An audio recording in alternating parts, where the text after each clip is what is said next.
هذه آلاف السنين والإنسان كيهز عينيه السما وكيحاول يفهم هذا العالم اللي عايش فيه. Only surviving species of the Homo genus. But how did Homo sapiens rise into a global dominance? ولكن كاين سؤال واحد بقى كيتعاود ديما ودار نقاش كبير حتى في العصر الحديث، واش الأرض بصح كروية ولا يمكن مسطحة؟ You're taking flat earthers If you don't know, NASA makes clouds. and globe earthers. Where's the container? No. Stop. من حضارات قديمة كانت كتشوف الأرض مسطحة، وصولا لأول إنسان شاف الأرض من الفضاء، ومن بعد الأقمار الصناعية والصور اللي ولات كتجي من خارج الغلاف الجوي، وزيدوا الحوايج الأخرى اللي كتثبت تولي الأرض كروية. ولكن في هذا الفيديو غادي نرجعوا آلاف السنين وغنشوفوا كيفاش كان الإنسان كيشوف الأرض، وشكون أول واحد اقترح بلي الأرض كروية، وكيفاش قدر إيراتوستينيس يقيس المحيط تاعها قبل من أكثر من 2200 سنة. ومن بعد غادي نشوف الأدلة بوحدة السفن اللي كتخسف في وسط المحيط والنجوم اللي كيتبدلوا، وزيد على هادشي حتى الصور اللي خدا الإنسان من الفضاء. The app is, I made the app because when I was talking to people about flat Earth, I was like, where's that video of the sun circling around? And so I made the app so I can do stuff like this and show people how it works, right? And I wasn't even intending to publish it, but people were like, where did I get that app? So I published it for free. And people were like, hey, can you add this? Can you add that? I started adding features. It started costing me money. I said, you know what? If I charge $3 for the app, one-time charge,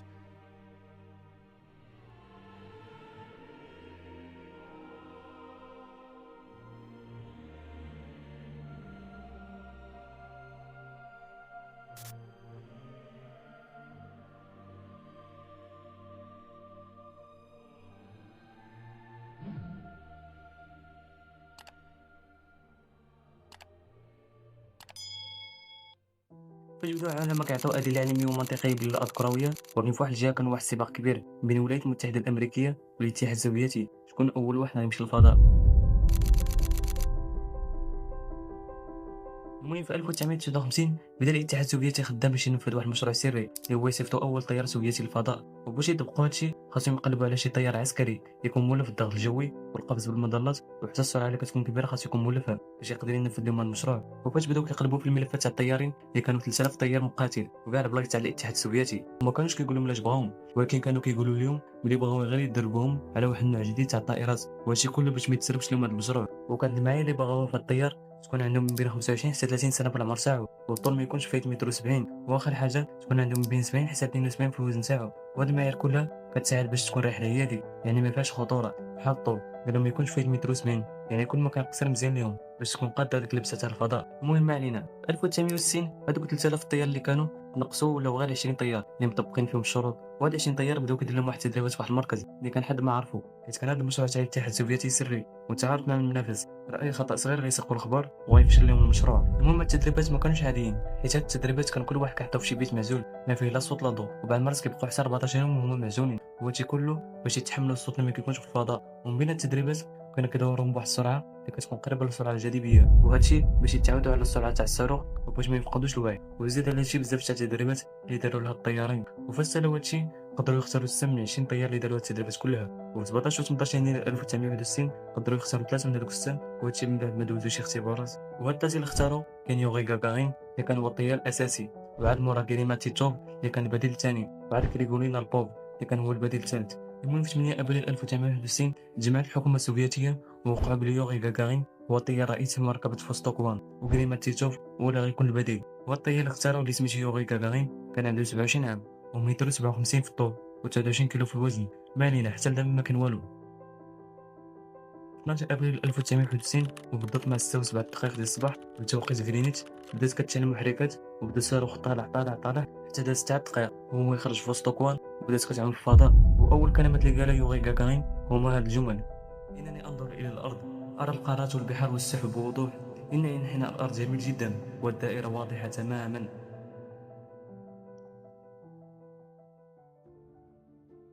دابا رجعوا معايا قبل آلاف السنين باش نعرفوا الانسان كيفاش كان كيشوف الارض، حيت في اغلب الحضارات كانوا كيعتبروا الارض مسطحه بحال الحضاره الفرعونيه، حيت كانوا كيتخيلوا الارض بحال شي ارض كبيره ومسطحه باش يعيش فيها الانسان والكائنات، وكانوا كيشوفوا السماء بحال شي قبه كبيره. اما الحضاره الصينيه قالوا المثال ما كتعرفي والو، حيت كانوا كيشوفوا الارض ماشي دائريه وماشي كرويه، ولكن كانوا كيشوفوا الارض مربعه ومسطحه والسماء دايره عليها بحال شي مظله. بزاف تاع الحضارات كانوا كيقولوا نفس الفكره بلي الارض مسطحه والكواكب والنجوم كيدوروا عليها، والاعتقادات ما جابوهمش من راسهم، ولكن كانوا مبنيين على اسباب منطقيه. اللي كانت في ذاك الوقت. وباش نقرا لكم مزيان الا قلت لك سير شي بلاصه ما فيها راديو ولا طوموبيل لا والو، يعني شي خلا تكون كبيره وبقى شوف نيشان راه باينه غتلقى الارض مسطحه وما كان لا كرويه لا والو. وهذا السبب بالضبط اللي كانوا كيعتقدوا الحضارات في قدم الزمان بلي الارض مسطحه.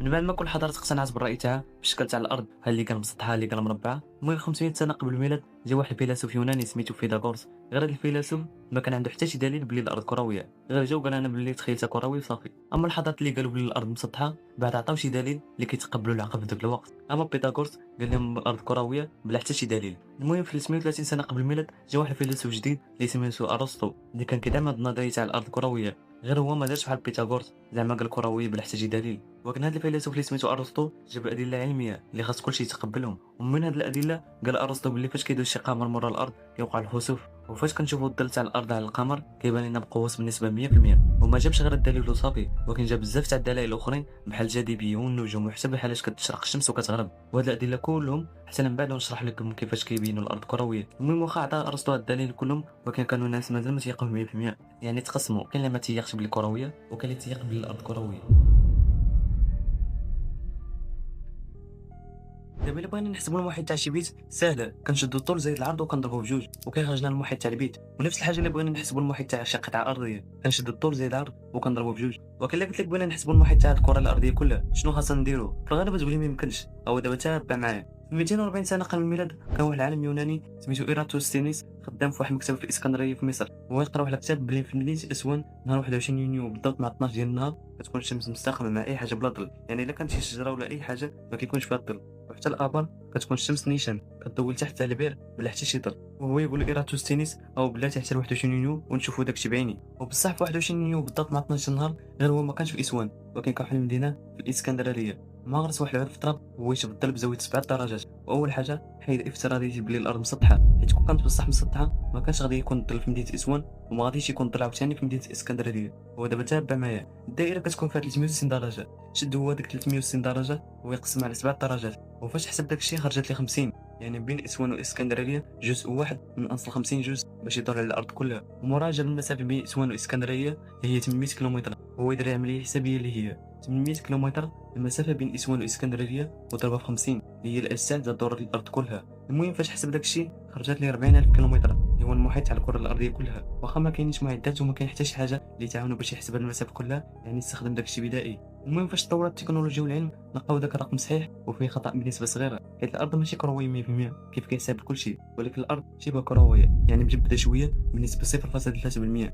وهذا السبب العلماء عاودوا الحسابات بهذا العلم والتكنولوجيا وعرفوا المحيط تاع الارض اللي هو 40075 كيلومتر. يعني هذا العالم ايراتوستينيس خطا بنسبه صغيره، وبسبب هذا الحساب اللي دار العلماء والفلاسفه في ذاك الوقت صافي تيقوا بنسبه 100% بلي الارض كرويه، وكانوا كاع كيديروا كتب ومجلات بلي الارض كرويه الشكل. اما الناس في ذاك الوقت مازال كانوا مقسومين هل اللي مع الارض كرويه وهل اللي مازال كيقول بلي الارض مسطحه، ومازال باغي ادله كثيره باش يقتنع بلي الارض كرويه.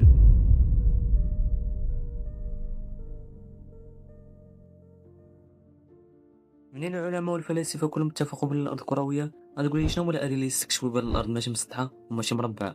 يعني حيدوا كاع الاشكال اللي اقترحوا الحضارات وقالوا بلي الارض كرويه. وهاد الادله اللي عطاو ساهلين باش يقدروا يفهموا الناس في ديك الوقيته بلا حساب وبلا ما تخرج حتى شي مجهود من عقلك. ومن بين هاد الادله قال ارسطو بلي هذوك السفن اللي كنشوفوا في البحوره كيقدروا يبينوا لنا بلي الارض كرويه الشكل. وباش نفهمكم مزيان تخيل معايا شي باطو كبير في الوسط تاع البحر، فاش كتبقى مركز عليه كتلاحظ بلي ماشي وكيهبط. في الاول كيكون باين كله وماشي وكيهبط بشوي بشوي، وفاش كيوقع هادشي كنستنتجوا بلي الارض فيها انحناء، حيت كون كانت مسطحه ما غاديش يوقع هادشي. ومن بين الادله اللي شرحهم العلماء بلي الارض كرويه اللي هما النجوم، حيت حتى هما كيبينوا لك بلي كل سما فيها النجوم تاعها. وباش نقربكم مزيان تخيل معايا كاين فشي دوله في النص الشمالي تاع الكره الارضيه بحال المغرب، فاش كتشوف السماء كيبانوا لك شي نجوم اللي كيكونوا غير في النصف الشمالي تاع الكره الارضيه، وهاد النجوم اللي كيكون تما كيتسموا بنجوم القطب.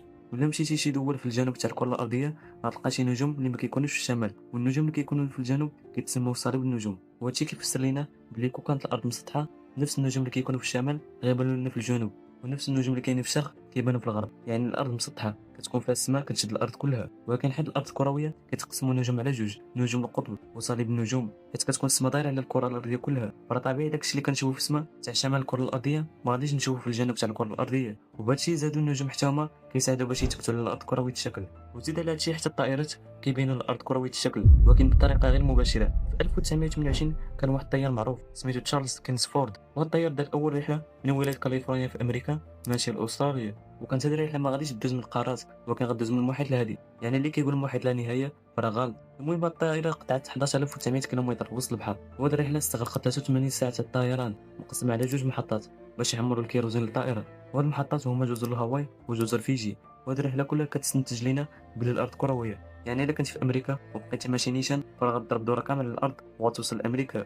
يعني هادشي كيبين لنا بلي الارض ماشي مسطحه وما كاين حتى شي محيط لا نهايه. وزيد على هادشي حتى الخسوف كيبين لنا الارض كرويه كيف شرحنا لكم قبل. وهادشي كله اللي قلت لكم استكشفوا العلماء قبل الاف سنين. ودابا تخيل معايا هاد الاختراعات والعلم كامل اللي وصلنا ليه دابا، واش قدروا العلماء ياكدوا لنا بالفعل بلي الارض كرويه بهاد العلم ولا لا؟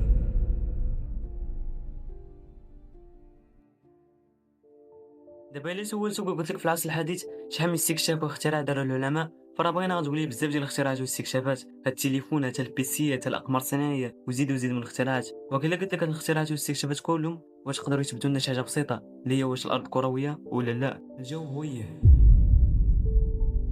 7 جانفي 1972 وبالضبط مع 35 ديال الصباح بتوقيت غرينيتش كانت اول رحله في تاريخ البشريه اللي غادي تمشي للقمر. وهذه الرحله هي ابولو 17 اللي استغرقت لهم 11 يوم و13 ساعه في الفضاء. المهم فاش كانوا كينفذوا هذه الرحله فاش بعدوها للارض ب 23000 كيلومتر بدا كيبان لهم كوكب الارض كامل ومضوي باشعه الشمس. وهاد اللقطه بالضبط اللي تشهرت الصوره تاعها اللي سميتها ذا بلو ماربل اللي جدت كوكب الارض على شكل كره من الانحناء اللي فيها. وزادوا قالوا بلي فاش كتبقى المركبه ماشيه وكتبعد على الارض كيبقاو يشوفوا القارات بحال افريقيا واسيا ماشيين وكيختفيو تدريجيا بسبب الانحناء اللي كيكون في الكره الارضيه.